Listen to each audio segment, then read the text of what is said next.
नमस्कार, बहुत स्वागत है आपका। आप देख रहे हैं ग्रांड ज्योतिष सीक्रेट। मंगल का राशि परिवर्तन हो रहा है। मंगल का वृश्चिक राशि में आना शक्ति और इच्छाओं को बढ़ाएगा। मंगल जोश से भरा हुआ ग्रह है और जब वो वृश्चिक में आएंगे तो यहाँ पर उनको साथ मिलेगा केतु का।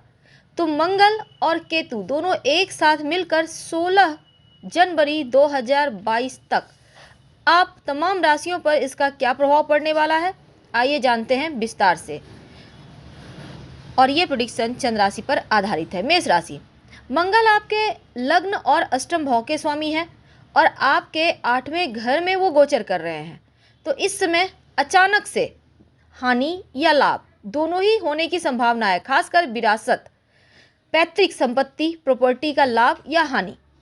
तो ऐसे में आपको अपने लक्ष्य को प्राप्त करने के लिए थोड़ी कठिनाइयां महसूस होगी, पर इस समय साजिश रचे जा रहे हैं आपके खिलाफ, इससे भी आपको संभलना है। आपके परिवार के सदस्य आपको ठीक से शायद इस समय समझ ना पाए और आप मेहनत तो बहुत करेंगे पर प्रदर्शन उतने अच्छे नहीं है। अब आपके राशि के स्वामी हैं तो थोड़ी बेचैनी पैदा कर रहे हैं। तो अष्टम भाव में आने के कारण थोड़ा सा स्वास्थ्य का ध्यान रखें और इस समय चूंकि मांगलिक दोष बनाए हुए हैं तो हनुमान चालीसा पढ़कर ही दिन की शुरुआत करें, गेहूं का दान करें। वृषभ राशि, आपके 12वें और 7वें घर के स्वामी हैं। पार्टनरशिप और विवाह स्थान सप्तम भाव में मंगल के आने से यहाँ पर आपके मांगलिक दोष बन गए हैं और इस समय दाम्पत्य जीवन चूंकि अच्छा है पर फिर भी दाम्पत्य जीवन में भी मांगलिक दोष के कारण आपको अपने व्यवहार को बेहतर करना होगा। थोड़ा सा अहंकारी स्वभाव के कारण स्थिति खराब हो सकती है, रिश्तों में समस्याएं हो सकती है। संबंधों को बेहतर करें, तमाम चुनौतियों का साहस कॉन्फिडेंस के साथ सामना करें तो उत्तम रहेगा और ज़रूरत से ज़्यादा काम का भार मत लें। वैसे पारिवारिक संबंधों का ध्यान देना बहुत आवश्यक है। जो विद्यार्थी हैं पढ़ाई लिखाई पे फोकस बनाए रखें और रक्त संबंधी समस्याएं थोड़ी बहुत परेशान करेंगी, पर विदेश जाने के योग हैं, विदेश से लाभ होगा। रोज हनुमान चालीसा पढ़ के दिन की शुरुआत करें। मिथुन राशि, मंगल 11वें और 6ठे भाव के स्वामी हैं। ऋण, रोग, चोट, कर्जे, शत्रु का भाव है। दैनिक मजदूरी का भाव 6ठा भाव में है। अब आपका मेहनत, आपका प्रयास आपको पॉजिटिव रिजल्ट देगा और इस समय जोश और उत्साह दोनों ही बढ़ाएगा।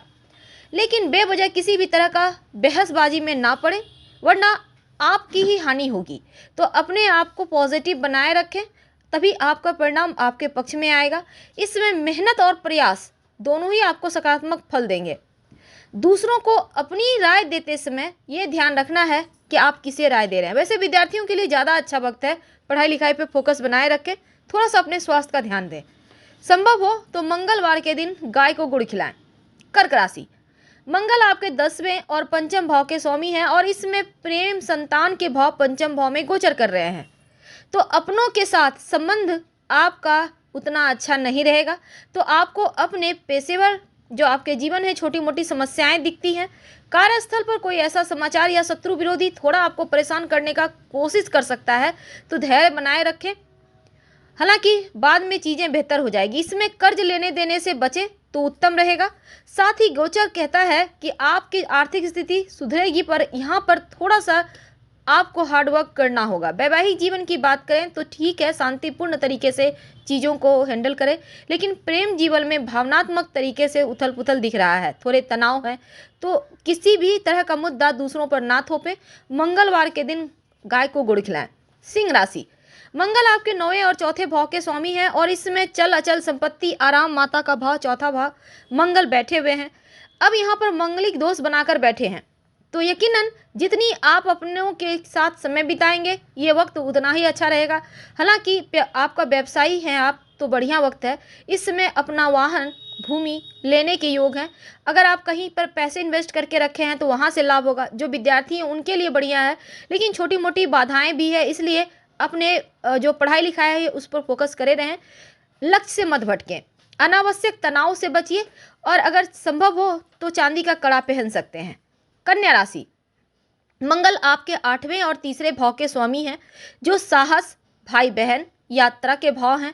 तो मंगल का यहाँ पर आने से आपके लिए फायदे तो देगा, पर रचनात्मक दृष्टि से भी सकारात्मक परिणाम लेकर आया है। मन में करियर और धन की स्थिति मजबूत करने के ढेर सारे आइडियाज आएंगे।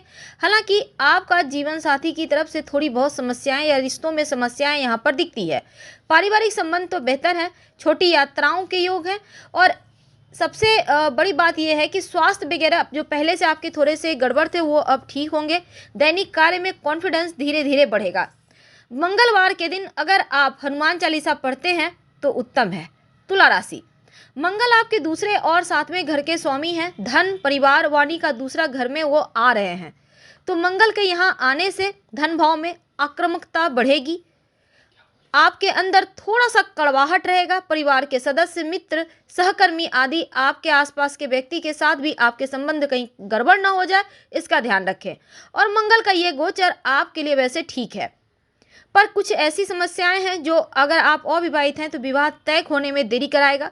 रिश्तों में सम्मान, प्यार दोनों ही मिलेगा, पर अपने वैवाहिक जीवन में यहाँ पर सब कुछ बेहतर है, पर लव लाइफ में थोड़ा ध्यान देने की आवश्यकता है और स्वास्थ्य को लेकर सतर्क रहें। मंगलवार के दिन अगर शिवलिंग पर गेहूं अर्पित करते हैं तो आपके लिए अच्छा रहेगा। वृश्चिक राशि, मंगल आपके लग्न में आ रहे हैं, छठे भाव और लग्न के स्वामी हैं, तो ऐसे में स्वयं और आपका व्यक्तित्व का भाव है लग्न। ऐसे में धन और जो आप कहीं पैसे इन्वेस्ट करना चाहते हैं तो कोई भी निर्णय आप बहुत सावधानी से लीजिएगा और आपको अपने प्रयास में विफलता के कारण छोटी मोटी निराशाएं होंगी। दूसरों के साथ जलन, ईर्ष्या वगैरह ना हो जाए, इसका ध्यान रखें। आर्थिक मामलों में थोड़ी परेशानी भी दे रहा है मंगल, केतु के साथ बैठा है। ऐसे में कुछ ऐसी स्थितियां कार्यस्थल में हो सकती है जिनको संभालना थोड़ा कठिनाई भरा होगा। व्यापारिक यात्राओं से बचने का प्रयास करें तो बढ़िया है और इस समय आपके सुखों में वृद्धि करेगा। संपत्ति, वाहन, भौतिक सुख सुविधाओं को प्राप्त करेंगे आप। तांबे या लाल पुष्प का दान कर सकते हैं या गाय को गुड़ खिलाएं। धनु राशि, मंगल 5वें और 12वें भाव के स्वामी हैं और 12वां भाव जो होता है वो खर्चों का भाव है, मोक्ष, मानसिक तनाव, विदेश का भाव है। ऐसे में आप अपने अंदर ऊर्जा महसूस करेंगे, कॉन्फिडेंट रहेंगे और आपके करीबी लोगों के साथ, सामाजिक दायरे के साथ साथ दोस्तों के साथ भी आपके ज़्यादातर संबंध बेहतर होंगे। लेकिन क्रोध से बचिए, नहीं तो क्रोध के कारण रिश्ते बिगड़ेंगे। शत्रुओं पर नजरें बनाए रखें क्योंकि इस समय शत्रु भी एक्टिव हैं। सांसारिक इच्छाओं को प्राप्त करने की इच्छा तीव्र होगी। वैवाहिक जीवन में छोटे मोटे गलतफहमी है, वैसे भी आपके ऊपर 7.5 अब चल रही है, तो ऐसे में थोड़ा संभल कर। हाँ, इस समय विदेश यात्रा, लंबी दूरी की यात्रा, विदेश में बसने का मौका आपको खूब मिलेगा। समय का फायदा उठा सकते हैं, पर थोड़ा सा भ्रम की स्थिति है। खुद पर भरोसा करें, कॉन्फिडेंस को कम ना होने दें, माता पिता का सम्मान करें और अपने स्वास्थ्य का ध्यान रखें। इस समय अगर आप हनुमान चालीसा पढ़कर दिन की शुरुआत करें तो बढ़िया है। मकर राशि, मंगल आपके चौथे और एकादश भाव के स्वामी हैं और आपके इच्छा के भाव जो एकादश भाव है, मंगल का गोचर आपके लिए उत्तम है। तो इस समय जो लव लाइफ में है उनके लिए बहुत अच्छा वक्त नहीं दिखता, पर दोस्त की सहायता से चीज़ें बेहतर होगी। पारिवारिक जीवन अच्छा है, वैसे आपका स्वास्थ्य ठीक रहेगा और इसमें जो विद्यार्थी हैं उनके लिए भी बढ़िया है। शुरुआत में छोटी मोटी कठिनाइयां हैं, लेकिन धैर्य रखें, ईमानदारी से प्रयास करें तो चीज़ें आपके पक्ष में आएगी। थोड़ा सा मौसमी जो बीमारियां होती हैं उनसे आपको बचना होगा और समय समय पर स्वास्थ्य का जांच करवाएं। संभव हो तो इस समय चांदी के बर्तन में पानी पिएं या खाना खाएं तो उत्तम है। कुंभ राशि, मंगल तीसरे और 10वें भाव के स्वामी हैं और इस समय आपका करियर, नाम, प्रसिद्धि का भाव 10वें भाव में आ रहे हैं, तो आपको अपने प्रयास में सफलता मिलेगी। मंगल का गोचर के कारण आप अपने पेशेवर रूप में भी आप संतुष्ट नहीं रहेंगे। ऐसे में कार्यस्थल पर पूरा सम्मान, पहचान तो मिलेगा, लेकिन अपने कार्यस्थल पर सतर्क रहने की आवश्यकता होगी। कुछ लोग आपके खिलाफ योजना बना सकते हैं, षड्यंत्र रच सकते हैं, तो दुष्ट लोगों से बचें, दुष्ट लोगों की संगति से दूर रहें और आपके अंदर जो जिम्मेदारी है, जो कॉन्फिडेंस है, वो आप महसूस तो करेंगे, पर विचारों की अभिव्यक्ति का काम भी इस समय सही है। ऐसे में आप अपना सर्वश्रेष्ठ दें, काम का आनंद लें तो अच्छा है। आप अगर संभव हो तो गरीब व्यक्तियों में गुड़ वितरण कर सकते हैं या फिर गाय को गुड़ खिलाएं। मीन राशि, मंगल आपके दूसरे और 9वें भाव के स्वामी हैं जो भाग्य, धर्म का भाव है। ऐसे में इस समय खुद को फिट रखने के लिए अपने ऊपर ध्यान दें, अपने खान पान और अपने व्यायाम का ध्यान रखें। वैवाहिक जीवन में इस समय यात्रा वगैरह के योग हैं। धन की स्थिति स्थिर है। लंबी अवधि के लिए इस समय आप कहीं पैसे इन्वेस्ट कर सकते हैं, आगे चलकर लाभ देगा। अगर आप विद्यार्थी हैं तो पढ़ाई लिखाई पे फोकस भी है और आप कहीं एडमिशन लेना चाहते हैं तो वो भी होने के योग है। और इस समय अगर आप सामाजिक स्थिति को अच्छा बनाना चाहते हैं तो प्रयास जरूर करें। हालांकि विदेश यात्रा, लंबी दूरी की यात्रा के योग हैं, सुख बढ़ेंगे। ज़्यादा निवेश कहीं भी आप करते हैं तो उसके भी आपको लाभ जरूर मिलेंगे, पर सोच विचार कर निवेश करें। संभव हो तो पास के किसी मंदिर में लाल मसूर की दाल का दान कर दें तो उत्तम है। फिलहाल आपसे विदा लेंगे।